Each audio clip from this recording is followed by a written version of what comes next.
السلام علیکم۔ آج بدھ ہے، فروری کی 22 تاریخ۔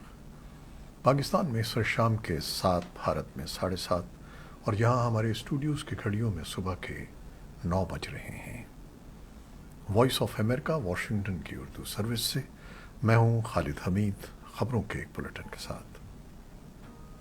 صدر جو بائیڈن آج بدھ کو مشرقی یورپ کے رہنماؤں سے ملاقات کر رہے ہیں تاکہ ان کی سلامتی کے لیے امریکی حمایت کا اظہار کیا جا سکے۔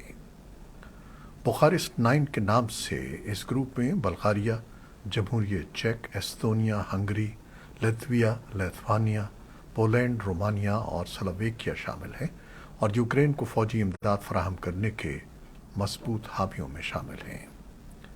بائیڈن نے منگل کو پولینڈ کے دارالحکومت وارسا میں اپنی تقریر میں یوکرین کے لیے نیٹو کی 1 سال سے جاری کوششوں کا دفاع کیا تاکہ اسے روس کے حملے کو روکنے میں مدد ملے۔ بائیڈن نے پولینڈ کے رائل کاسل کمپلیکس میں باہر جمع ہونے والے 10,000 سے زائد افراد کو بتایا کہ 1 سال پہلے دنیا سمجھ رہی تھی کہ کیف شکست کھا جائے گا۔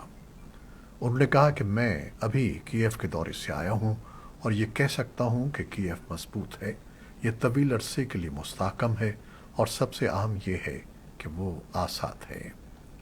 بائیڈن نے عزم ظاہر کیا کہ یوکرین کی حمایت میں کوئی کمی نہیں آئے گی اور نیٹو کو تقسیم نہیں کیا جائے گا۔ یوکرین میں روس کی فتح کبھی نہیں ہوگی۔ انہوں نے اعلان کیا کہ نیٹو یوکرین کو جنگی ساز و سامان اور انسانی امداد کی فراہمی میں پہلے سے زیادہ پرعزم ہے۔ بائیڈن نے کہا کہ کوئی بھی ان مظالم سے آنکھیں نہیں پھیر سکتا جو روس یوکرینی عوام کے خلاف کر رہا ہے، یہ گھناؤنا عمل ہے۔ دوسری طرف روس شہریوں کو نشانہ بنانے کی تردید کرتا ہے۔ پاکستان کے وزیر دفاع خواجہ محمد آصف کی قیادت میں ایک اعلیٰ سطحی وفد کابل پہنچ چکا ہے، جہاں اعلیٰ افغان قیادت کے ساتھ انسداد دہشت گردی کے اقدامات سمیت تجارت اور سیکیورٹی امور پر بات چیت کی گئی۔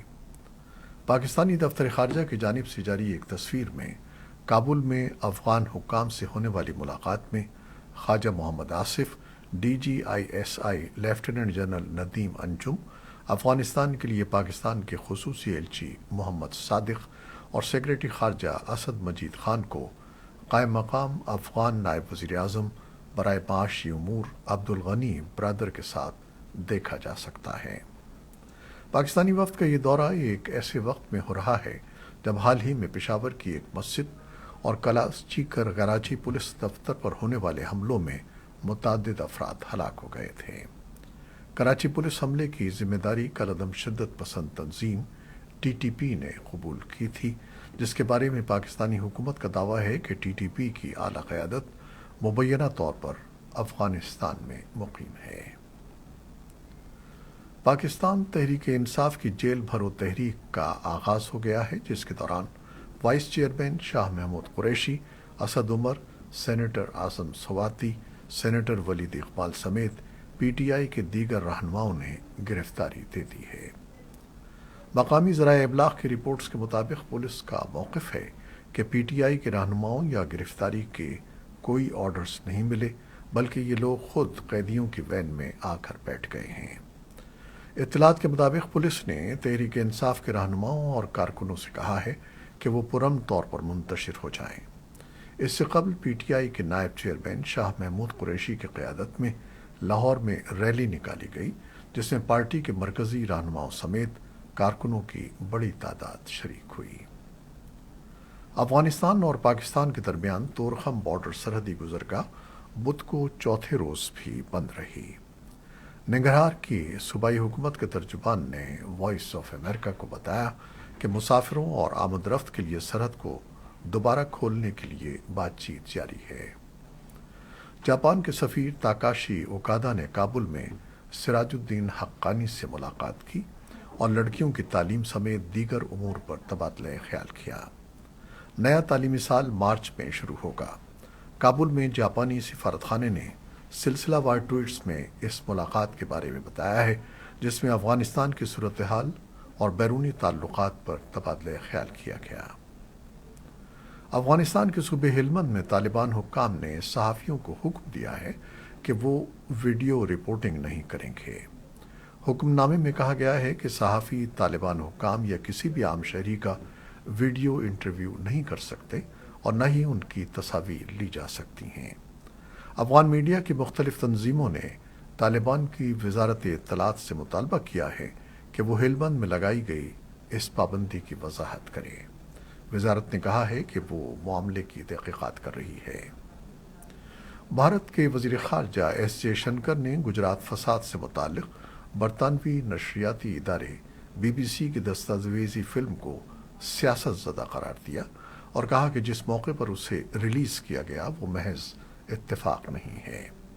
بی بی سی کی دستاویزی فلم کے ریلیز ہونے کے بعد ہی حکومت اور حکمراں جماعت کی جانب سے ایسے بیانات آنے لگے تھے کہ یہ فلم بھارت کے اندرونی امور میں مداخلت ہے اور اس کا مقصد وزیر اعظم نریندر مودی کو بدنام کرنا اور بھارت اور برطانیہ کے باہمی رشتوں کو نقصان پہنچانا ہے۔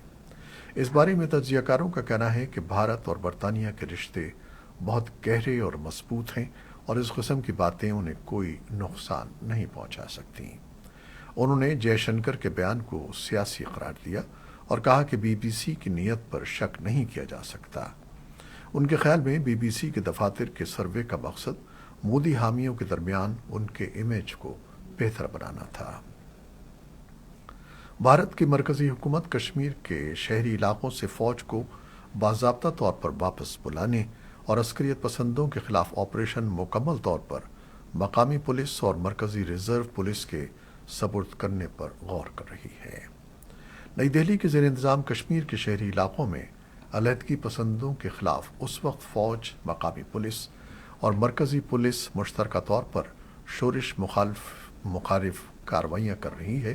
البتہ سرحدی علاقوں میں اس طرح کی کارروائیوں میں فوج پیش ہوتی ہے۔ ذرائع ابلاغ کے مطابق جموں و کشمیر میں حفاظتی صورتحال میں نمایاں بہتری اور عسکریت پسندوں کی کارروائیوں میں کمی کے بعد متعلقہ حکومتی ادارے سمجھتے ہیں کہ فوج کو شہری علاقوں سے ہٹا کر اسے سرحدوں پر تعینات کرنے کا وقت آ گیا ہے۔ یوکرین پر روس کے حملے کا 1 سال مکمل ہونے پر پوپ فرانسس نے اسے افسوسناک قرار دیا ہے۔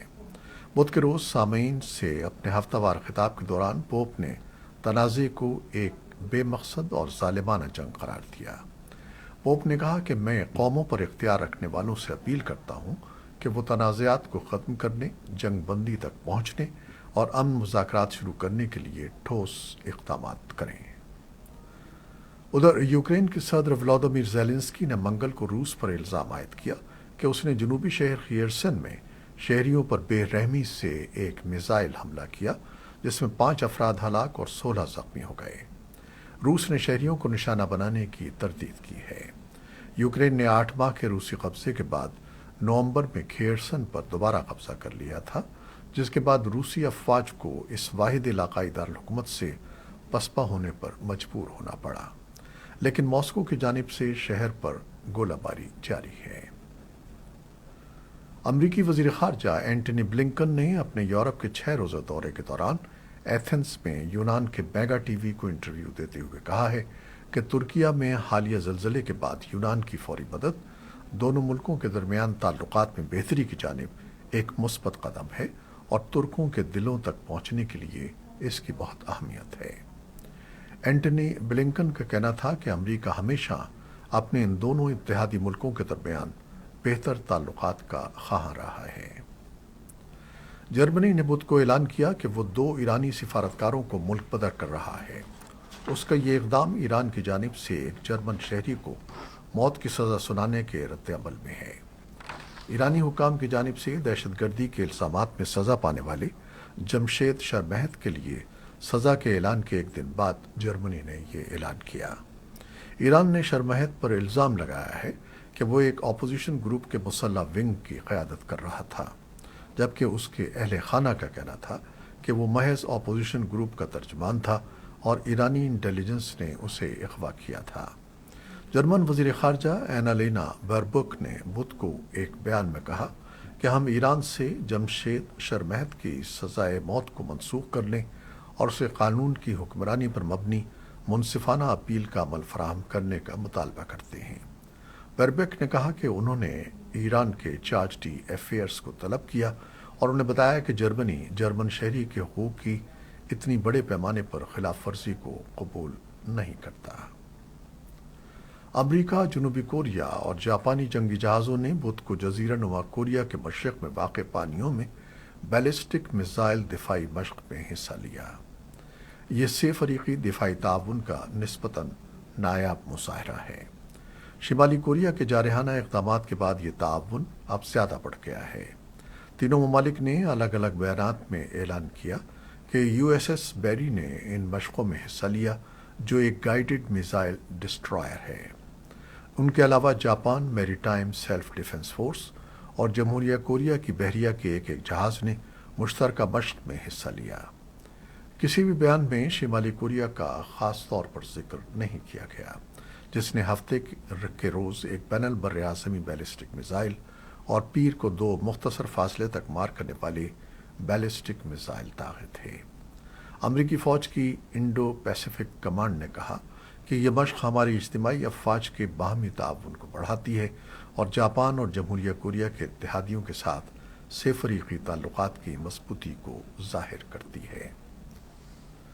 فلسطینی حکام نے بتایا ہے کہ اسرائیلی فوجی زیر کنٹرول مغربی کنارے کے ایک بڑے فلسطینی شہر نابلوس میں بدھ کے روز دن کے وقت داخل ہوئے اور گرفتاری کا عمل شروع کیا، جس کے نتیجے میں ہونے والی لڑائی میں کم از کم 10 فلسطینی ہلاک اور متعدد زخمی ہو گئے۔